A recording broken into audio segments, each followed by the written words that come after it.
नमस्कार बच्चों, हम लोग आज जो फैमिली स्टार्ट करने जा रहे हैं वो है हैलोजन्स।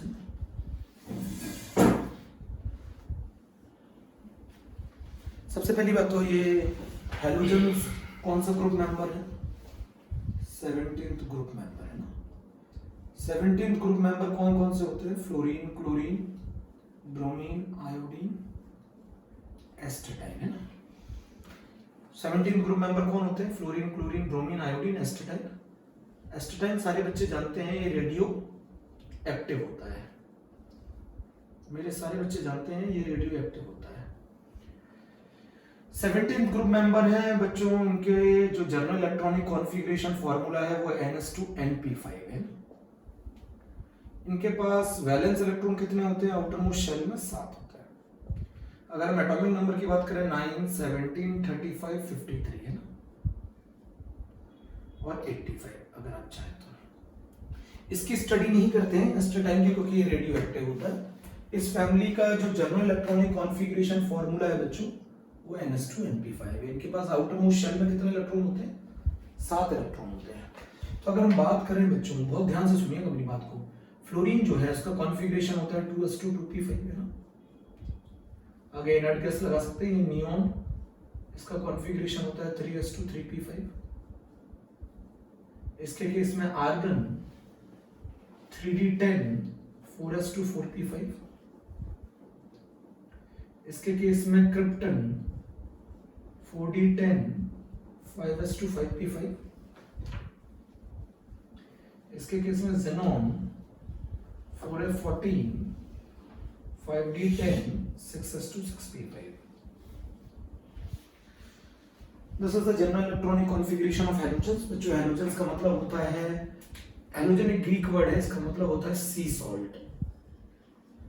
मतलब ये वो मेंबर्स होते हैं जो अल्कली मेटल या अल्कलाइन अर्थ मेटल के साथ जुड़कर सी सॉल्ट बनाते हैं। तो अगर आप एनसीईआरटी पढ़ते हैं तो वहां लिखा हुआ है ये सी सॉल्ट है।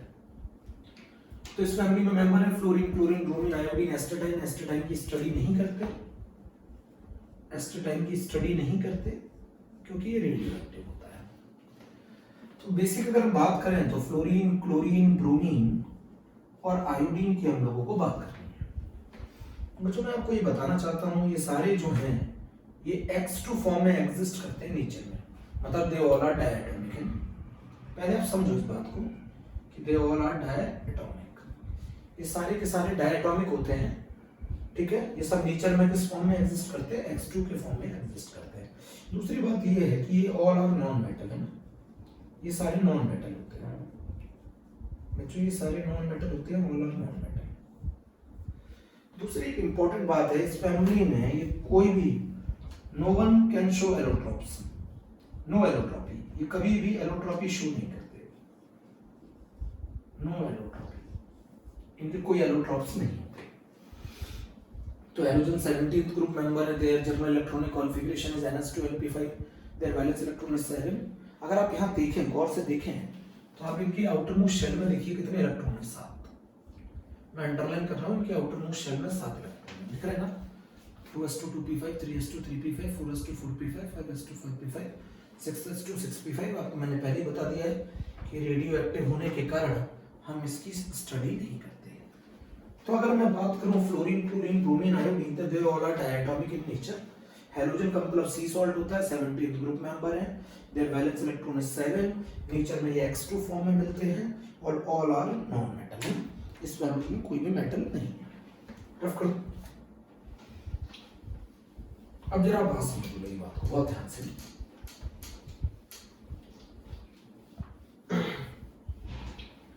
अब आप बात समझो कि हमारी फैमिली के मेंबर कौन कौन है। इसमें फ्लोरीन, क्लोरीन, ब्रोमीन और आयोडीन, और ये सब नेचर में कैसे होते हैं? X2 फॉर्म में मिलते हैं और ये सब डायटोमिक होते हैं, ये सब डायटोमिक होते हैं। तो आपको मैं बता दूं, फ्लोरीन F2 फॉर्म में, क्लोरीन Cl2 फॉर्म में, ब्रोमीन Br2 फॉर्म में और ये I2 फॉर्म में। फ्लोरीन का कलर येलो कलर की गैस होती है, फ्लोरीन येलो गैस। ये क्लोरीन जो होती है ग्रीनिश येलो गैस होती है, ग्रीनिश येलो गैस। ब्रोमीन जो होता है वो रेड लिक्विड होता है, एनसीईआरटी अगर आप पढ़ेंगे वो लाइन टू लाइन उसमें लिखा हुआ है। और आयोडीन जो होता है वो बेटा वॉयलेट सॉलिड होता है।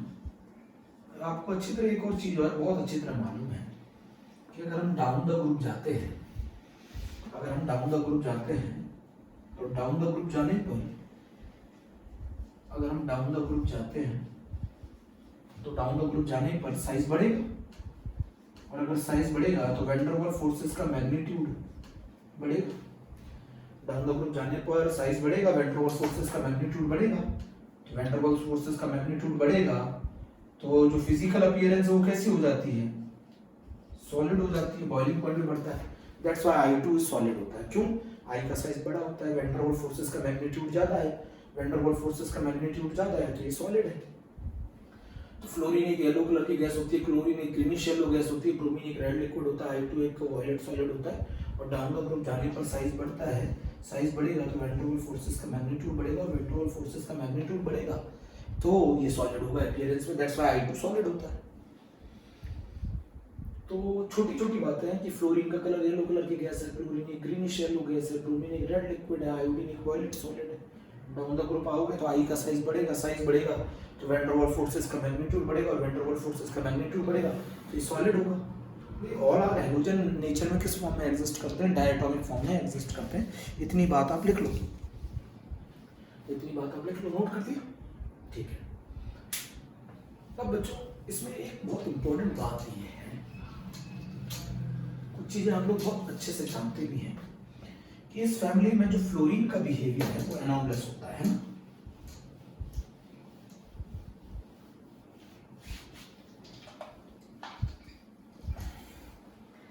अगर हम बात करें तो फ्लोरीन का बिहेवियर एनॉमलस होता है।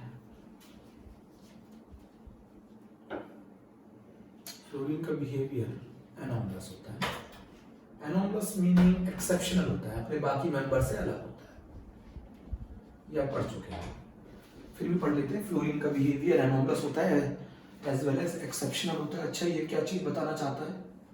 ये बताना चाहता है कि फ्लोरीन का एक तो साइज छोटा होता है ना, फ्लोरीन का एक तो साइज छोटा होता है, स्मॉल साइज होता है। दूसरा, फ्लोरीन हाईएस्ट इलेक्ट्रोनेगेटिव है, हाई इलेक्ट्रोनेगेटिविटी होती है। अगर आप पॉलिंग स्केल पे देखेंगे तो इसकी वैल्यू 4 होती है। पूरे पीरियोडिक टेबल में सबसे ज्यादा इलेक्ट्रोनेगेटिव एलिमेंट कौन है? फ्लोरीन है, और फ्लोरीन हाईएस्ट इलेक्ट्रोनेगेटिव एलिमेंट है होल पीरियोडिक टेबल में। तो फ्लोरीन का साइज छोटा होता है, हाई इलेक्ट्रोनेगेटिविटी होती है। हाई इलेक्ट्रोनेगेटिव के कारण ये सिर्फ 2 ही ऑक्सीडेशन स्टेट शो करता है, एक -1 और एक 0। बच्चों फ्लोरीन सिर्फ 2 ही ऑक्सीडेशन स्टेट शो करता है, -1 और 0। दूसरा, इसके पास कोई वैकेंट डी ऑर्बिटल नहीं होता, इसके पास नो वैकेंट डी ऑर्बिटल, इसके पास कोई वैकेंट डी ऑर्बिटल नहीं होता। इसके पास बच्चों कोई वैकेंट डी ऑर्बिटल नहीं होता। उसका रीजन क्या है? नो वैकेंट डी ऑर्बिटल जिसके कारण, नो वैकेंट डी ऑर्बिटल जिसके कारण, आप समझ रहे हैं ना, फ्लोरीन का साइज छोटा होता है, उसकी इलेक्ट्रोनेगेटिविटी ज्यादा होती है, वो सिर्फ 2 ही ऑक्सीडेशन स्टेट शो करता है, -1 और 0, नो वैकेंट डी ऑर्बिटल है ना, जिसके कारण fluorine not play the role of central atom. That's why fluorine not play the role of central atom. Central atom वो होता है जो एक से ज्यादा बॉन्ड बनाए, फ्लोरीन कभी भी एक से ज्यादा बॉन्ड नहीं बना सकता। रीजन, फ्लोरीन सेकंड पीरियड का मेंबर है बच्चों, सेकंड पीरियड का मेंबर है, और सेकंड पीरियड के मेंबर अपनी आउटर मोस्ट शेल में, अपनी आउटर मोस्ट शेल में मैक्सिमम 8 इलेक्ट्रॉन कर सकते हैं। तो फ्लोरीन का बिहेवियर है एनॉमलस है, एक्सेप्शनल है। एक तो उसका साइज छोटा है, एक तो उसकी इलेक्ट्रोनेगेटिविटी ज्यादा है, और सिर्फ 2 ही ऑक्सीडेशन स्टेट शो करता है, -1 और 0, no vacant D orbital. That's why fluorine कभी भी सेंट्रल एटम का रोल प्ले नहीं कर सकता, वो ऑलवेज अटैच एटम रहता है, टर्मिनल एटम रहता है। आउटर मोस्ट शेल में मैक्सिमम कितने इलेक्ट्रॉन आ सकते हैं? 8 इलेक्ट्रॉन आ सकते हैं। इसीलिए फ्लोरीन कभी भी एक से ज्यादा बॉन्ड नहीं बना सकता, फ्लोरीन कभी भी एक से ज्यादा बॉन्ड नहीं बना सकता। समझ रहे हैं ना मेरी बात को आप? Fluorine not play the role of central atom. Fluorine का बिहेवियर एक्सेप्शनल होता है ना, फ्लोरीन का साइज छोटा है, इलेक्ट्रोनेगेटिविटी ऑक्सीडेशन स्टेट -1 और 0 है, कोई वैकेंट डी ऑर्बिटल नहीं है, फ्लोरीन कभी भी सेंट्रल एटम का रोल प्ले नहीं कर सकता। सेकंड पीरियड के आउटर मोस्ट शेल में मैक्सिमम 8 इलेक्ट्रॉन हो सकते हैं। उसकी भी अगर आप वजह जानेंगे तो वजह आपको मालूम है 2s2 2p6 कॉन्फ़िगरेशन, तो 6 इलेक्ट्रॉन p में और 2 इलेक्ट्रॉन s में, तो मैक्सिमम कितने इलेक्ट्रॉन आ सकते हैं? मैक्सिमम कितने इलेक्ट्रॉन आ सकते हैं? 8 इलेक्ट्रॉन आ सकते हैं। समझ रहे ना बच्चों? यहाँ पे भी एक बात और लिखाना चाहूंगा, फ्लोरीन का सिर्फ ओनली एक ही ऑक्सो एसिड नोन है, only one oxo acids are known, है ना। फ्लोरीन का सिर्फ एक ही ऑक्सो एसिड होता है, वो ऑक्सो एसिड होता है HOF।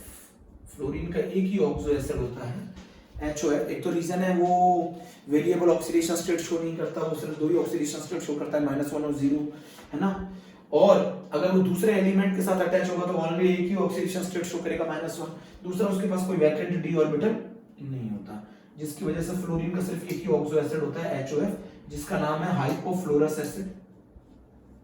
नाम नोट करिएगा, हाइपोफ्लोरस एसिड। और दूसरा नाम है बच्चों फ्लोरिक एसिड, फ्लोरिक 1 एसिड, है ना। एनसीईआरटी अगर आप पढ़ेंगे तो आपको मालूम चलेगा कि फ्लोरीन का सिर्फ एक ही ऑक्सो एसिड नोन है। अगर आप एनसीईआरटी पढ़ते हैं तो आपको मालूम चलेगा कि फ्लोरीन का सिर्फ एक ही ऑक्सो एसिड नोन है, क्या नाम है? Hypofluorous acid. बच्चों नोट करिए। तो फ्लोरीन का बिहेवियर अपने फैमिली मेंबर से, बाकी मेंबर से बहुत अलग होता है। फ्लोरीन का जो बिहेवियर है बाकी मेंबर से अलग होता है। एक तो उसका साइज छोटा होता है, एक उसकी इलेक्ट्रोनेगेटिविटी बहुत ज्यादा होती है, वो सिर्फ एक ही ऑक्सो एसिड बनाता है। उसके पीछे रीजन है, उसके पास कोई वैकेंट डी ऑर्बिटल नहीं होता, वो ऑक्सीडेशन स्टेट सिर्फ -1 और 0 शो करता है। फ्लोरीन कभी भी सेंट्रल एटम का रोल प्ले नहीं कर सकता, क्योंकि वो अपनी आउटर मोस्ट शेल में 8 से ज्यादा इलेक्ट्रॉन नहीं कर सकता, क्योंकि उनके पास कोई डी ऑर्बिटल नहीं है। और दूसरी जो बहुत इंपॉर्टेंट बात है कि फ्लोरीन सिर्फ सिंगल बॉन्ड बना सकता है, क्योंकि उसके पास 7 इलेक्ट्रॉन होते हैं। 7 इलेक्ट्रॉन के बाद उसको रिक्वायरमेंट कितने इलेक्ट्रॉन की है? 1 इलेक्ट्रॉन की है, तो वो 8 इलेक्ट्रॉन कर सकता है सिर्फ अपने आउटर मोस्ट शेल में। तो आप ये बात भी नोट कर लो, है ना। क्या नोट किया? अब बात आती है एक एक करके इनकी प्रॉपर्टीज पढ़ते हैं, ठीक है। तो सबसे पहले जो प्रॉपर्टी है वो बहुत अच्छे से आप जानते हैं और आप पढ़ते भी आ रहे हैं 11th क्लास से, और वो लगातार वो प्रॉपर्टी है कि इलेक्ट्रोनेगेटिविटी, है ना। कौन सी प्रॉपर्टी है बच्चों? इलेक्ट्रोनेगेटिविटी की वो प्रॉपर्टी। इलेक्ट्रोनेगेटिविटी क्या बताती है, जरा बताओ। इलेक्ट्रोनेगेटिविटी जो होती है बच्चों, को आप अच्छी तरह जानते हैं, साइज के इनवर्सली प्रोपोर्शनल होती है। साइज के इनवर्सली प्रोपोर्शनल होती है। अच्छा, एटॉमिक साइज भी पढ़ सकते हैं, एटॉमिक साइज भी पढ़ सकते हैं। एटॉमिक साइज आपको मालूम है, डाउन द ग्रुप जाने पर एन बढ़ेगा, एन बढ़ेंगे तो शेल बढ़ेगी, शेल बढ़ेगी तो साइज बढ़ेगा, है ना। ये आपको अच्छी तरह मालूम है। तो सबसे छोटा साइज फ्लोरीन का होता है, देन क्लोरीन, देन ब्रोमीन, और सबसे बड़ा साइज आयोडीन का होता है। ये बात आपको मालूम है, सभी बच्चों को मालूम है कि डाउन द ग्रुप जाने पर शेल बढ़ती है, शेल बढ़ती है तो साइज बढ़ता है, ठीक है। अच्छा, अगर हम बात करें इलेक्ट्रोनेगेटिविटी की, आप सभी को ये बात भी मालूम है। इलेक्ट्रोनेगेटिविटी जो होती है वो सबसे ज्यादा फ्लोरीन की, देन क्लोरीन की, देन ब्रोमीन की, देन आयोडीन की होती है ना। अगर हम फ्लोरीन की इलेक्ट्रोनेगेटिविटी की बात करते हैं तो फ्लोरीन की जो इलेक्ट्रोनेगेटिविटी होती है वो लगभग 4 होती है, क्लोरीन की जो इलेक्ट्रोनेगेटिविटी होती है वो 3.12 होती है, ब्रोमीन की जो इलेक्ट्रोनेगेटिविटी होती है वो 2.8 होती है, और आयोडीन की जो इलेक्ट्रोनेगेटिविटी होती है वो 2.5 होती है। वैल्यू है। तो एटॉमिक साइज क्या है कि डाउन द ग्रुप अगर आप जाएंगे तो शेल बढ़ेगी, शेल बढ़ेगी तो साइज बढ़ेगा, और इलेक्ट्रोनेगेटिविटी जो है वो अगर आप डाउन द ग्रुप जाएंगे तो घटेगी, क्योंकि साइज बढ़ रहा है। आपको मैं पहले बता चुका हूं कि electronegativity is inversely proportional to the size. बच्चों समझो बात को, ये दोनों पॉइंट प्रॉपर्टीज में हम लोगों ने पढ़ लिया है कि electronegativity is inversely proportional to the size, and electronegativity का ऑर्डर क्या होगा और एटॉमिक साइज का ऑर्डर क्या होगा, है ना।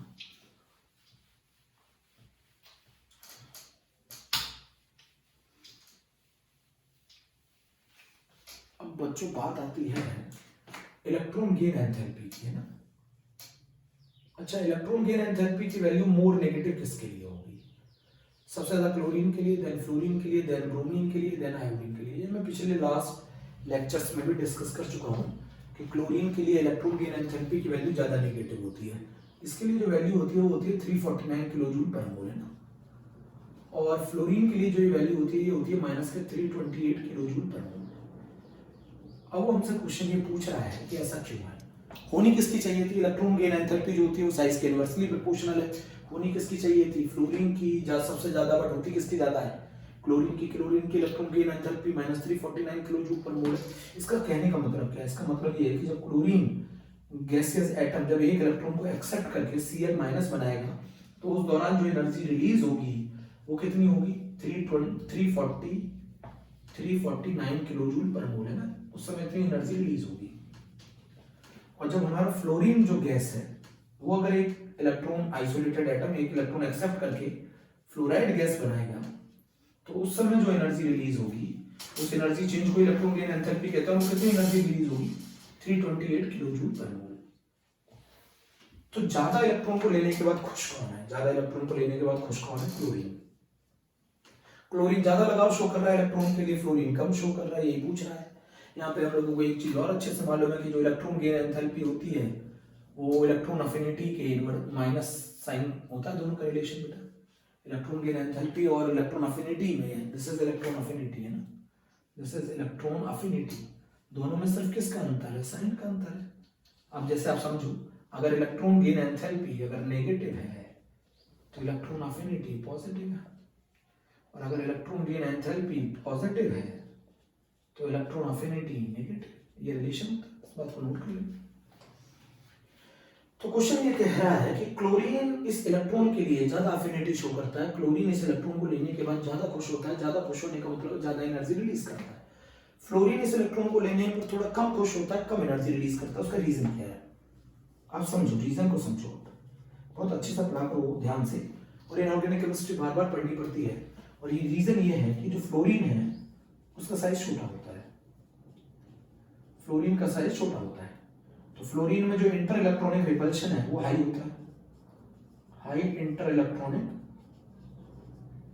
रिपल्शन। फ्लोरीन में जो इंटर इलेक्ट्रॉनिक रिपल्शन है वो हाई होता है, फ्लोरीन का साइज छोटा होता है, उसमें इंटर इलेक्ट्रॉनिक रिपल्शन ज्यादा होता है। और अगर इंटर इलेक्ट्रॉनिक रिपल्शन ज्यादा है, इंटर इलेक्ट्रॉनिक रिपल्शन ज्यादा है किसके बीच में, बिटवीन किसके बीच में, between existing electron and incoming electron, between existing electron and incoming electron. अभी आप सोचो खुद ही कि घर में दो कमरे हैं फ्लोरीन के पास, फ्लोरीन सेकंड पीरियड का मेंबर है ना, आप खुद सोचो फ्लोरीन के पास दो कमरे हैं, पहले वाले कमरे में माँ बाप रह रहे हैं, दो इलेक्ट्रॉन रह रहे हैं ना पहले वाले में, माँ बाप रह रहे हैं, और दूसरे वाले कमरे में 7 भाई बहन रह रहे हैं। तो 7 भाई बहनों में क्या होगा, आपस में झगड़ा होगा।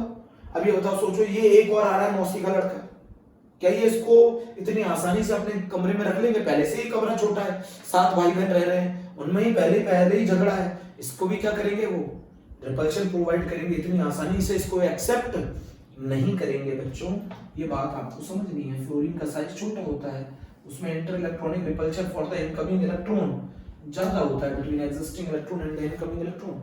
दैट्स व्हाई उतनी एनर्जी जितनी रिलीज होनी चाहिए थी उतनी एनर्जी रिलीज नहीं होती, उससे कम होती है। आप ये भी रीजन लिख सकते हो कि क्लोरीन का साइज बड़ा होता है, क्लोरीन का साइज बड़ा होता है तो उसमें इंटर इलेक्ट्रॉनिक रिपल्शन कम होता है, किसके बीच में, existing electron and incoming electron. तो ये पॉइंट आप नोट कर लो अच्छे से। तो इलेक्ट्रॉन गेन एंथैल्पी और इलेक्ट्रॉन अफिनिटी के बीच में क्या रिलेशन है, ये भी हम लोगों ने सीखा। इलेक्ट्रॉन गेन एंथैल्पी की वैल्यू मोर नेगेटिव किसके लिए होती है, क्लोरीन के लिए होती है ना। होनी किसके लिए चाहिए थी, फ्लोरीन के लिए होती है, होनी चाहिए थी, बट फ्लोरीन के लिए नहीं होती। उसका पीछे रीजन ये है कि फ्लोरीन का साइज छोटा होता है और जो इनकमिंग इलेक्ट्रॉन आ रहा है उसको ज्यादा रिपल्शन प्रोवाइड होता है, जिसकी वजह से उतनी एनर्जी जितनी एनर्जी रिलीज होनी चाहिए थी उतनी नहीं होती। Is a very very important concept. बच्चों नोट कर लिया आपने, शायद मुझे लग रहा है नोट कर लिए, ठीक है।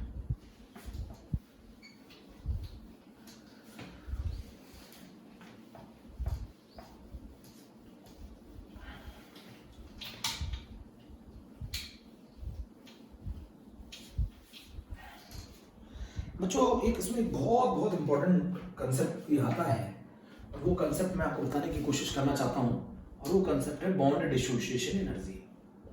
Is very very important for NEET exam as well as for JEE exam, ये आ चुका है। अब बॉन्ड डिसोसिएशन एनर्जी अगर मैं ऑर्डर लिखता, मान लो अगर मैं ऑर्डर लिखता, तो मैं ऑर्डर लिखता जिसका साइज छोटा उसमें बॉन्ड लेंथ कम। भाई बॉन्ड डिसोसिएशन एनर्जी अगर आपने पढ़ी होगी तो bond dissociation energy is inversely proportional to the bond length. भाई बॉन्ड डिसोसिएशन एनर्जी जो है वो बॉन्ड लेंथ के इनवर्सली प्रोपोर्शनल है।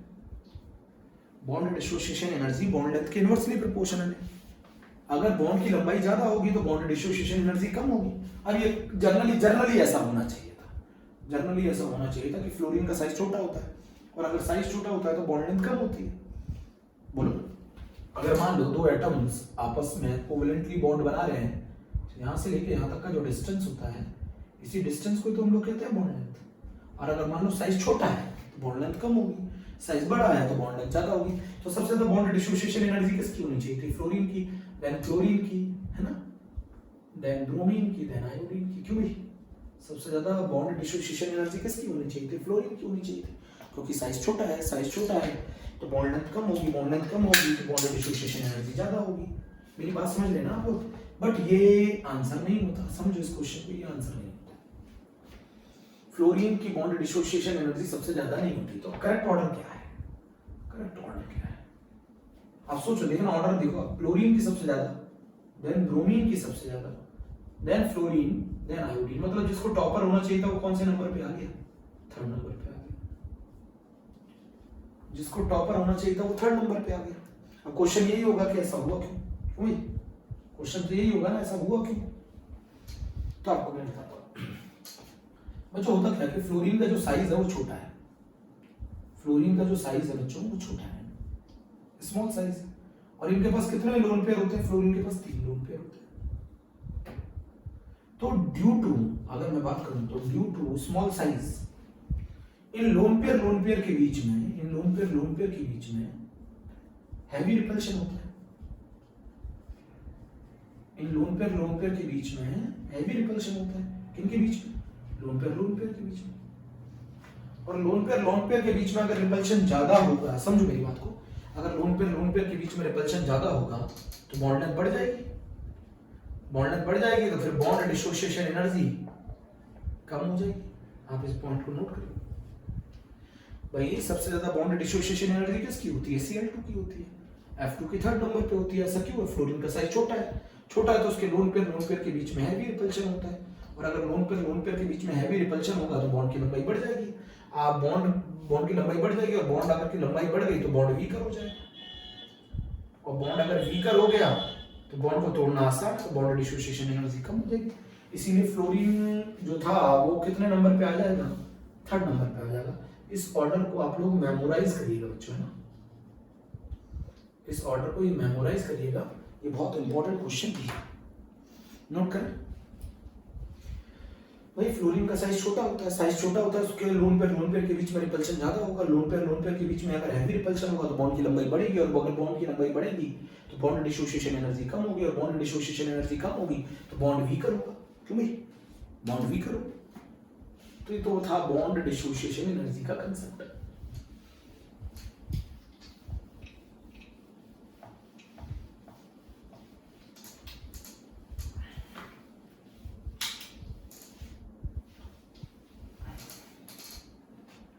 अब बच्चों बहुत इंपॉर्टेंट एक और टॉपिक आ गया इसका, और वो है ऑक्सीडाइजिंग पावर। है क्या डाले हैंड? ऑक्सीडाइजिंग पावर, है ना। This is most important. Oxidising power is most important. अब समझो आप मेरी बात को, ये मोस्ट इंपॉर्टेंट क्यों है? बात समझ रहे ना, ध्यान से सुन रहे ना मेरी बात को। बहुत ही कम बच्चे वीडियो देखते हैं, कोई बात नहीं, चलो आप लोगों की मर्जी है। ऑक्सीडाइजिंग पावर सबसे ज्यादा फ्लोरीन की होती है, फिर क्लोरीन की होती है, फिर ब्रोमीन की होती है और आयोडीन की होती है। अच्छा, इस बात का प्रमाण क्या है? प्रमाण क्या है? इस बात का क्या प्रमाण है कि फ्लोरीन की ऑक्सीडाइजिंग पावर सबसे ज्यादा होती है, देन क्लोरीन की, देन ब्रोमीन, देन आयोडीन की? तो इस बात का प्रमाण क्या है? क्या प्रमाण है कि फ्लोरीन की ऑक्सीडाइजिंग पावर सबसे ज्यादा होती है? जबकि एक इलेक्ट्रॉन को लेने पर सबसे ज्यादा खुश कौन होता है? क्लोरीन। फिर भी फ्लोरीन की ऑक्सीडाइजिंग पावर सबसे ज्यादा होती है। बहुत पावरफुल ऑक्सीडाइजिंग एजेंट है, हर किसी को ऑक्सीडाइज कर सकता है, इवन वाटर को भी ऑक्सीडाइज कर सकता है। मेरी बात समझना, फ्लोरीन इतना पावरफुल ऑक्सीडाइजिंग एजेंट है कि वो वाटर तक को भी ऑक्सीडाइज कर सकता है। बहुत इंपॉर्टेंट क्वेश्चन है। फ्लोरीन, क्लोरीन, ब्रोमीन, आयोडीन, इसका जो प्रमाण है वो ये है कि अगर फ्लोरीन 2 इलेक्ट्रॉन लूज करके F नेगेटिव एक्वस बना ले तो इसका जो रिडक्शन पोटेंशियल होता है वो सबसे ज्यादा होता है 2.87 वोल्ट। अगर आप एनसीईआरटी पढ़ते हैं, फ्लोरीन अगर 2 इलेक्ट्रॉन गेन करके 2F नेगेटिव एक्वस बना ले तो इसका रिडक्शन पोटेंशियल सबसे ज्यादा होता है। जिसका रिडक्शन पोटेंशियल सबसे ज्यादा होगा उसकी ऑक्सीडाइजिंग पावर सबसे ज्यादा होगी। ये आपने पढ़ा है कि रिडक्शन पोटेंशियल के डायरेक्टली प्रोपोर्शनल होती है ऑक्सीडाइजिंग पावर। ये बात तो आपने पढ़ी है, रिडक्शन पोटेंशियल के डायरेक्टली प्रोपोर्शनल होती है ऑक्सीडाइजिंग पावर। ये समझो आप इस बात को। अगर मैं बात करूं क्लोरीन की ना, तो क्लोरीन अगर 2 इलेक्ट्रॉन लेकर और अगर क्लोराइड बनाए तो इसका जो रिडक्शन पोटेंशियल होता है बच्चों वो होता है प्लस के 1.36 वोल्ट। आप देख रहे हैं दोनों में अंतर। मतलब अगर Cl2 2 इलेक्ट्रॉन लेके Cl- में कन्वर्ट होगा तो उसकी टेंडेंसी कितनी है 1.36, और आपको मालूम है जितना रिडक्शन पोटेंशियल ज्यादा होता है उतनी ऑक्सीडाइजिंग पावर ज्यादा होती है। ऐसा कैसे हो गया? इलेक्ट्रॉन को लेकर सबसे ज्यादा खुश कौन होता है? क्लोरीन। फिर ये कैसे हो गया कि फ्लोरीन की ऑक्सीडाइजिंग पावर सबसे ज्यादा होती है? बहुत इंपॉर्टेंट कंसेप्ट है, आपको समझने की कोशिश करनी है। अगर मैं हाफ F2 गैस को ना एक इलेक्ट्रॉन गेन कराकर F नेगेटिव एक्वस में कन्वर्ट करता हूं, तो ये तो डायरेक्ट तरीका होगा, डायरेक्ट स्टेप में। एक और तरीके से F2 गैस से मैं F नेगेटिव एक्वस बना सकता हूं, और इसी को कहते हैं बोर नेबर साइकिल। चलो चेक करते हैं। मान लो यहां डेल्टा H टोटल आ रहा है, ठीक है। अच्छा, मैं एक और तरीके से F नेगेटिव एक्वस तक पहुंच सकता हूं। कैसे पहुंच सकता हूं? F2 गैस को F नेगेटिव एक्वस में कन्वर्ट करना है, कैसे पहुंच सकता हूं? मैं इसको अगर हाफ बॉन्ड डिसोसिएशन एनर्जी दे दूं तो ये किस में कन्वर्ट हो जाएगा? F गैस में। भाई एक मोल को तोड़ने में पूरी बॉन्ड डिसोसिएशन एनर्जी लगती है, तो हाफ मोल को तोड़ने में हाफ लगेगी। हाफ दोगे तो ये F गैस में कन्वर्ट हो जाएगा। अब F गैस के बाद यहां कौन सी एनर्जी रिक्वायर्ड है? Bond dissociation energy. कैसी होगी? एंडोथर्मिक होगी, पॉजिटिव होगी। F गैस को अगर मैं एक इलेक्ट्रॉन गेन कराऊं ना, एक इलेक्ट्रॉन एक्सेप्ट कराऊं, तो ये F नेगेटिव गैस में कन्वर्ट हो जाएगा। यहां जो एनर्जी का चेंज होगा बच्चों उसको क्या कहेंगे? Electron gain enthalpy. और ये वैल्यू कैसी होगी? नेगेटिव। सुनो, अरे भैया हाफ मोल को, एक मोल को तोड़ने में जो बॉन्ड डिसोसिएशन एनर्जी लगती है वो BDE लगती है। एक मोल फ्लोरीन को तोड़ने में जो बॉन्ड डिसोसिएशन एनर्जी है वो BDE है, तो हाफ मोल को तोड़ने में कितनी लगेगी? हाफ। फिर F गैस आ गया, F गैस से मुझे F माइनस एक्वस तक पहुंचाना है, इसका मतलब मुझे एक इलेक्ट्रॉन गेन कराना पड़ेगा। गेन कराने में कौन सी एनर्जी रिलीज होगी? जो एनर्जी रिलीज होगी उसी का नाम होगा इलेक्ट्रॉन गेन एंथैल्पी। अच्छा, F नेगेटिव एक्वस में कन्वर्ट करने के लिए F नेगेटिव गैस को F नेगेटिव एक्वस में कन्वर्ट करने के लिए वाटर में डिसॉल्व करना पड़ेगा। इस केस में जो हाइड्रेशन, जो एनर्जी चेंज होगा उसको हाइड्रेशन कहेंगे, वो बहुत ज्यादा नेगेटिव होगा। तो इस केस में दो प्रोसेस एक्सोथर्मिक होते हैं, एक प्रोसेस एंडोथर्मिक होता है। तो अगर मैं हेस लॉ पर बेस्ड होती है ये bore Haber cycle, Born Haber cycle किस लॉ पे बेस्ड होती है? हेस लॉ पर, हेस लॉ पर बेस्ड होती है Born Haber cycle. Born Haber cycle Hess law पे बेस्ड है, और हेस लॉ किस पे बेस्ड है? Law of conservation of energy पर है।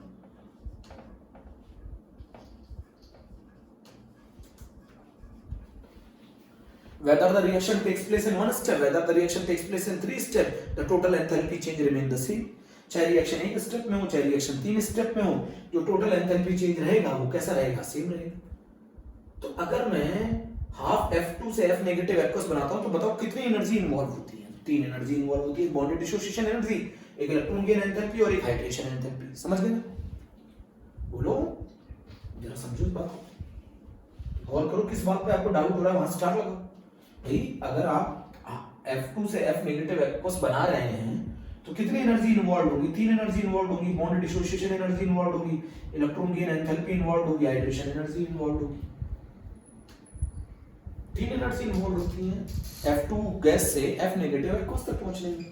अब आप बस बात समझना बहुत ध्यान से, यहां तक मैं रफ कर देता हूं, यहां तक मैं रफ कर देता हूं।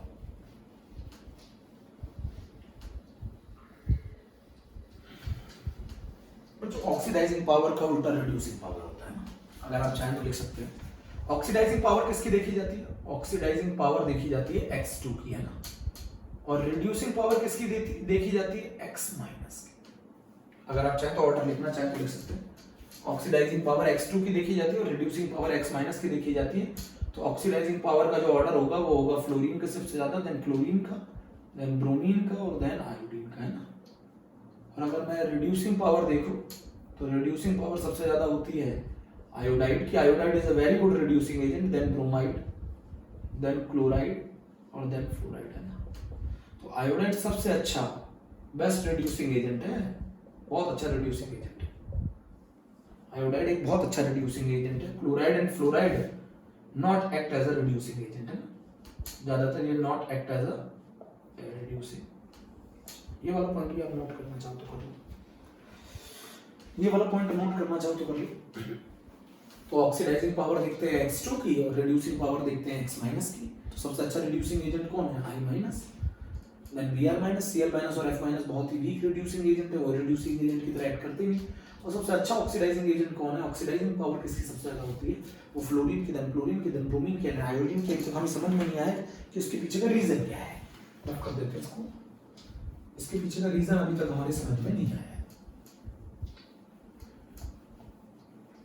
ये लेक्चर 1 है बेटा, है ना, हाइड्रोजन्स का ये लेक्चर 1 है। तो इसके पीछे का रीजन क्या है जरा समझते हैं। अच्छा ये बताओ, तो डेल्टा H टोटल कितना होगा, कितनी एनर्जी इन्वॉल्व हो रही है जरा आप समझो। Half bond dissociation energy, electron gain enthalpy plus hydration energy, है ना। अच्छा ये 3 एनर्जी इन्वॉल्व है। मैं आपको बता दूं फ्लोरीन की मैं बात कर रहा हूं, उसकी बॉन्ड डिसोसिएशन एनर्जी कम होती है।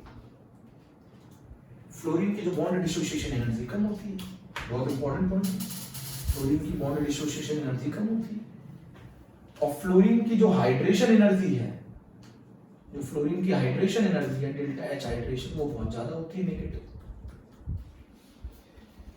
जो एंडोथर्मिक स्टेप है वो बहुत कम होता है, जो एक्सोथर्मिक स्टेप है वो बहुत ज्यादा होता है। अब आप पूछेंगे कि फ्लोरीन की हाइड्रेशन एनर्जी ज्यादा क्यों होती है? आप क्वेश्चन पूछेंगे कि फ्लोरीन की हाइड्रेशन एनर्जी ज्यादा क्यों होती है? उसके पीछे रीजन है, उसका साइज छोटा होता है। साइज छोटा होता है, चार्ज डेंसिटी ज्यादा होती है, चार्ज डेंसिटी ज्यादा होती है, तो ज्यादा वाटर मॉलिक्यूल इसको सराउंड करते हैं, और ज्यादा वाटर मॉलिक्यूल सराउंड करते हैं, सॉरी बच्चों, ज्यादा वाटर मॉलिक्यूल अगर इसको सराउंड करते हैं, ज्यादा वाटर मॉलिक्यूल अगर सराउंड करेंगे तो ज्यादा अट्रैक्शन होगा, और अगर ज्यादा अट्रैक्शन होगा तो ज्यादा एनर्जी रिलीज करेगी। फ्लोराइड के केस में ज्यादा वाटर मॉलिक्यूल सराउंड करते हैं भैया, ज्यादा वाटर मॉलिक्यूल सराउंड करते हैं फ्लोराइड को एज कंपेयर टू, क्यों ज्यादा वाटर मॉलिक्यूल सराउंड करते हैं? क्योंकि उसका साइज छोटा होता है, तो ज्यादा इंटरेक्शन होती है, ज्यादा इंटरेक्शन होती है। समझने के लिए बनाया है डायग्राम, ज्यादा इंटरेक्शन होती है। अच्छा वाटर में नेगेटिव को कौन सराउंड करेगा? पॉजिटिव। हाइड्रोजन में प्लस चार्ज है, हाइड्रोजन में प्लस चार्ज, नेगेटिव को कौन सराउंड करेगा? पॉजिटिव। जो ज्यादा वाटर मॉलिक्यूल सराउंड करेंगे, याद करो मैंने सिखाया था भीड़ में हाथी को छुपाना आसान है कि चूहे को? तो चूहे को छुपाना आसान है। भीड़ किसकी? वाटर की। वाटर की भीड़ में कौन ज्यादा वाटर मॉलिक्यूल किसको घेरते हैं? जिसका साइज छोटा होता है। तो फ्लोराइड का साइज छोटा होता है, जिसकी वजह से उसकी हाइड्रेशन एनर्जी मोर तो स्मॉल साइज होता है, तो हाई चार्ज डेंसिटी होती है, जिसकी वजह से फ्लोराइड की हाइड्रेशन एनर्जी ज्यादा होती है। उसमें ज्यादा वाटर मॉलिक्यूल सराउंड करते हैं, जिसकी वजह से ज्यादा अट्रैक्शन होता है। और अगर अट्रैक्शन ज्यादा होगा तो एनर्जी बेटा क्या करेगी? ज्यादा रिलीज करेगी। आप भी पढ़ चुके हो 11th में। ये कहानी यहां पर थी, अभी बात खत्म नहीं हुई है, पहले आप नोट कर लो। ये तो एक रफ डायग्राम है जो मैं आपको सिखा रहा था ना। तो डेल्टा H टोटल कितनी एनर्जी का सम है? 3 एनर्जी का सम है, और ये 3 एनर्जी में फ्लोरीन की जो बॉन्ड डिसोसिएशन एनर्जी होती है वो कम होती है, और जो हाइड्रेशन एनर्जी होती है वो ज्यादा नेगेटिव होती है। और इसके कारण क्या होता है? इसके कारण होता ये है कि जो डेल्टा H टोटल है उसकी वैल्यू मोर नेगेटिव होती है फ्लोरीन के लिए ना, फ्लोरीन के लिए वैल्यू ज्यादा नेगेटिव होती है। और अगर डेल्टा H टोटल ज्यादा नेगेटिव है, और डेल्टा H टोटल ज्यादा नेगेटिव कैसे हुआ? बॉन्ड डिसोसिएशन एनर्जी के कम होने से हुआ, और हाइड्रेशन एनर्जी के ज्यादा होने से हुआ। भाई बॉन्ड डिसोसिएशन एनर्जी कम है, हाइड्रेशन एनर्जी ज्यादा है, तो डेल्टा H की वैल्यू मोर नेगेटिव, और डेल्टा H की वैल्यू मोर नेगेटिव, तो फिर डेल्टा G की वैल्यू भी मोर नेगेटिव, और डेल्टा G की वैल्यू भी मोर नेगेटिव, तो फॉरवर्ड डायरेक्शन में जाने की जाने की टेंडेंसी ज्यादा, तो रिएक्शन कहाँ जाएगी, फॉरवर्ड में ज्यादा जाएगी। तो जो तीनों एनर्जी का सम आता है वो मोर नेगेटिव आता है फ्लोराइड के लिए, फ्लोरीन के लिए मोर नेगेटिव आता है एज कंपेयर टू क्लोरीन। उसके पीछे रीजन है कि बॉन्ड डिसोसिएशन एनर्जी अभी आपने पढ़ी है फ्लोरीन की कम होती है और हाइड्रेशन एनर्जी मोर नेगेटिव होती है, जिसके कारण डेल्टा एच की वैल्यू मोर नेगेटिव होती है। और डेल्टा एच की वैल्यू जितनी ज्यादा नेगेटिव होगी, डेल्टा जी की वैल्यू जितनी ज्यादा नेगेटिव होगी, और जितनी ज्यादा डेल्टा जी की वैल्यू नेगेटिव होगी फॉरवर्ड डायरेक्शन में जाने की टेंडेंसी उतनी ज्यादा होगी। इसीलिए फ्लोरीन का फ्लोराइड में कन्वर्ट होने की टेंडेंसी ज्यादा है एज कंपेयर टू क्लोरीन के क्लोराइड में कन्वर्ट होने की टेंडेंसी। तो अगर आप F2 से F नेगेटिव एक्वस बना रहे हैं तो किस केस में ज्यादा एनर्जी रिलीज होगी, इस केस में ज्यादा एनर्जी रिलीज होगी। क्यों ज्यादा रिलीज होगी, क्योंकि इसकी बॉन्ड डिसोसिएशन एनर्जी कम है और इसकी जो इलेक्ट्रॉन गेन वो हाइड्रेशन एनर्जी है वो बहुत ज्यादा है। हाइड्रेशन एनर्जी ज्यादा क्यों, क्योंकि साइज छोटा है, साइज छोटा है तो चार्ज डेंसिटी ज्यादा है, चार्ज डेंसिटी ज्यादा है तो ज्यादा वाटर मॉलिक्यूल इससे चिपकेंगे, ज्यादा वाटर मॉलिक्यूल अगर इससे चिपकेंगे तो ज्यादा एनर्जी रिलीज होगी, ज्यादा अट्रैक्शन होगा, ज्यादा अट्रैक्शन में ज्यादा एनर्जी रिलीज होगी। तो फ्लोरीन से फ्लोराइड F माइनस एक्वस बनाने में ज्यादा एनर्जी रिलीज करती है, ज्यादा एनर्जी रिलीज करती है तो डेल्टा जी की वैल्यू ज्यादा नेगेटिव होगी, डेल्टा जी की वैल्यू ज्यादा नेगेटिव होगी तो रिएक्शन के फॉरवर्ड जाने की टेंडेंसी ज्यादा होगी। It's a very very important question. Reaction के फॉरवर्ड जाने की टेंडेंसी ज्यादा होगी, बात लिख लो जरा, रिएक्शन के फॉरवर्ड में जाने की टेंडेंसी ज्यादा होगी। ये तो थी बच्चों किसकी बात, ऑक्सीडाइजिंग पावर की बात है। तो फ्लोरीन सबसे अच्छा ऑक्सीडाइजिंग एजेंट क्यों है ना? तो फ्लोरीन सबसे अच्छा ऑक्सीडाइजिंग एजेंट इसलिए है, एक तो उसका साइज छोटा है जिसके कारण उसकी बॉन्ड डिसोसिएशन एनर्जी कम है और उसकी हाइड्रेशन एनर्जी ज्यादा है। भाई अगर मैं आपसे ये बोलूं, इधर सुनना मेरी बात, सुन बहुत ध्यान से, अगर मैं बोलूं आपसे, अब मेरी बात सुनिए, अगर मैं आपसे ये बोलता हूं कि हाफ Cl2 गैस से अगर आप Cl माइनस एक्वस बनाइए और इसके लिए डेल्टा H की वैल्यू नेगेटिव निकालिए, और एक आप हाफ F2 गैस से F नेगेटिव एक्वस बनाइए और डेल्टा H की वैल्यू नेगेटिव निकालिए, तो इस केस में डेल्टा H की वैल्यू मोर नेगेटिव आती है एज कंपेयर टू क्लोरीन। ऐसा क्यों है, उसका रीजन है इसकी बॉन्ड डिसोसिएशन एनर्जी कम होती है और इसकी जो हाइड्रेशन एनर्जी है वो ज्यादा होती है। तो जो नेगेटिव वाला पार्ट है वो बढ़ जाता है और जो पॉजिटिव वाला पार्ट है वो कम हो जाता है, जिसकी वजह से रिजल्ट मोर नेगेटिव आता है। शायद मुझे लग रहा है आपको क्लियर हो गया।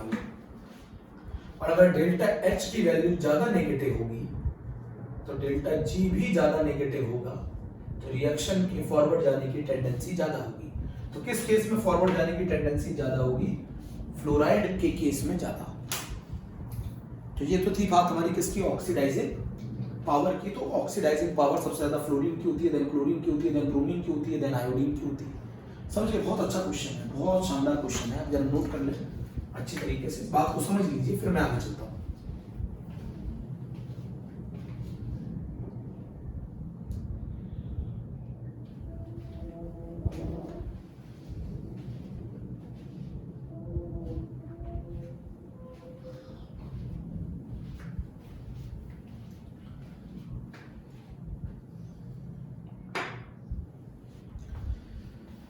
अब बच्चों बात ये आती है कि फ्लोरीन इतना पावरफुल ऑक्सीडाइजिंग एजेंट है कि वो हर हैलाइड से आयंस ले सकता है। मतलब अगर मैं बात करूं 2x माइनस, तो ये x कौन कौन हो सकते हैं, क्लोरीन भी हो सकता है, ब्रोमीन भी हो सकता है, आयोडीन भी होता है, क्योंकि भाई फ्लोरीन से फ्लोराइड बनाने की टेंडेंसी ज्यादा है। तो इन सभी से इलेक्ट्रॉन ले सकता है, तो इन सभी को ऑक्सीडाइज कर सकता है, खुद को रिड्यूस कर सकता है। ये कहानी आप लिख लो, ये कहानी आप लिख लो, नोट कर लो। तो फ्लोरीन सभी से इलेक्ट्रॉन ले सकता है, क्लोराइड से भी, ब्रोमाइड से भी, आयोडाइड से भी। क्लोरीन, क्लोराइड, ये बताओ क्लोरीन किससे इलेक्ट्रॉन नहीं ले सकता, फ्लोरीन से नहीं ले सकता, बाकी वो सभी को क्या कर सकता है, ऑक्सीडाइज कर सकता है। ये X कौन कौन हो सकता है, ब्रोमीन, आयोडीन, तो ये क्या बना लेगा 2Cl माइनस प्लस X2, और ये X कौन कौन हो सकते हैं यहाँ पर, ब्रोमीन और आयोडीन। अच्छा ये बताओ ब्रोमीन सिर्फ एक से इलेक्ट्रॉन ले सकता है, किससे, आयोडाइड से, खुद को किसमें कन्वर्ट कर लेगा, ब्रोमाइड में, और आयोडाइड को किसमें कन्वर्ट कर देगा, आयोडीन।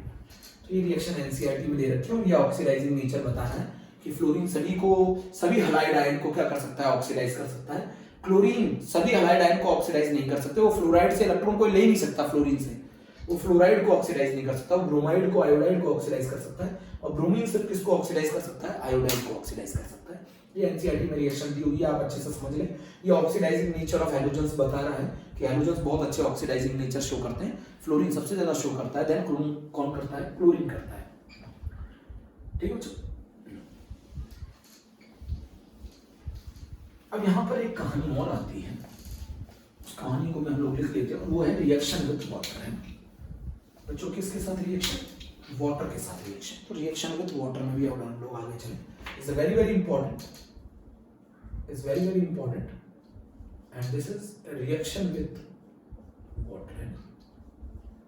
अच्छा, आपको मैंने बताया था फ्लोरीन इतना पावरफुल ऑक्सीडाइजिंग एजेंट है कि वो वाटर से भी ऑक्सीजन को लिबरेट कर सकता है। तो अगर मैं फ्लोरीन की रिएक्शन, फ्लोरीन को डिसॉल्व कर दूं वाटर में, तो ये वाटर को भी ऑक्सीडाइज कर देगा, 4H positive 4F negative aqueous, साथ में कौन सी गैस लिबरेट कर देगा, O2। मतलब ये वाटर को भी क्या कर देता है, फ्लोरीन वाटर को भी ऑक्सीडाइज कर देता है। इतना पावरफुल ऑक्सीडाइजिंग एजेंट है कि ये वाटर को ऑक्सीडाइज करके कौन सी गैस लिबरेट कर देगा, O2 लिबरेट कर देगा, 2F2 2H2 4H positive 4F negative plus O2। तो this is very very important reaction. अच्छा, अब जरा बात समझिएगा कि क्लोरीन और ब्रोमीन, क्लोरीन या फिर ब्रोमीन अगर वाटर के साथ रिएक्शन करते हैं तो ये बनाते हैं, अगर क्लोरीन की बात करो तो वो HCl बनाएगा, साथ में बनाएगा HOCl, है ना। बात समझिए जरा, मैं क्लोरीन से समझा तो ये ब्रोमीन भी सेम रिएक्शन शो करता है, क्लोरीन एंड ब्रोमीन दोनों सेम रिएक्शन शो करते हैं। मैं यहाँ पे क्लोरीन से समझाने की कोशिश कर रहा हूं, chlorine plus water HCl plus HOCl बनाएगा। HCl के बारे में आप जानते हैं, ये हाइड्रोक्लोरिक एसिड है, क्यों भी सारे बच्चे मुझे लगता है ये जानते हैं।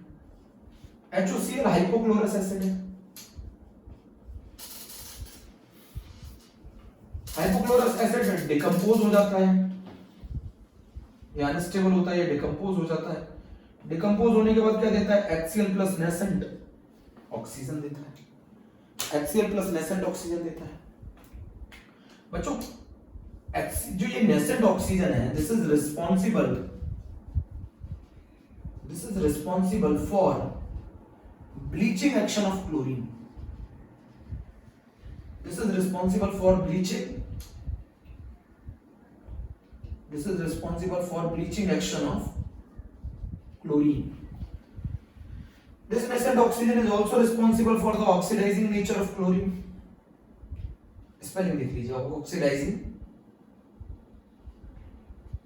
This nascent oxygen is responsible for the oxidizing nature of chlorine. तो क्लोरीन जो है वो भी ऑक्सीडाइजिंग नेचर या ब्लीचिंग एक्शन किसकी वजह से शो करता है, ऑक्सीडेशन की वजह से। कौन करता है ये ऑक्सीडेशन, नेसेंट ऑक्सीजन। तो क्लोरीन अपना जो ब्लीचिंग एक्शन है वो वाटर की प्रेजेंस में शो करता है। क्यों, क्लोरीन वाटर के साथ रिएक्ट करेगा, HCl बनाएगा, HOCl बनाएगा, HOCl डिकम्पोज होकर क्या बनाएगा, HCl plus nascent oxygen. Nascent oxygen responsible for the bleaching action of chlorine, nascent oxygen is responsible for the oxidising nature of chlorine in aqueous. तो अगर एक्वस मीडियम में chlorine अपना oxidising nature show कर रहा है तो उसके पीछे रीजन रिस्पांसिबल कौन है, नेसेंट ऑक्सीजन। ये रिएक्शन सेम शो करता है ब्रोमीन भी, है ना। तो आपने लिख लिया। तो अगर हम फ्लोरीन को वाटर के साथ रिएक्ट करें तो फ्लोरीन वाटर को ऑक्सीडाइज कर देगा, है ना, और O2 गैस लिबरेट कर देगा। और क्लोरीन को अगर मैं वाटर के साथ रिएक्ट कराऊं तो ये HCl और HOCl बनाएगा, और HOCl डिकम्पोज होकर हमें क्या देगा, नेसेंट ऑक्सीजन। और ये nascent oxygen is responsible for the oxidising nature as well as for the bleaching nature. इतनी बात आप लोगों ने पढ़ ली, इतनी बात आप लोगों ने पढ़ ली, है ना।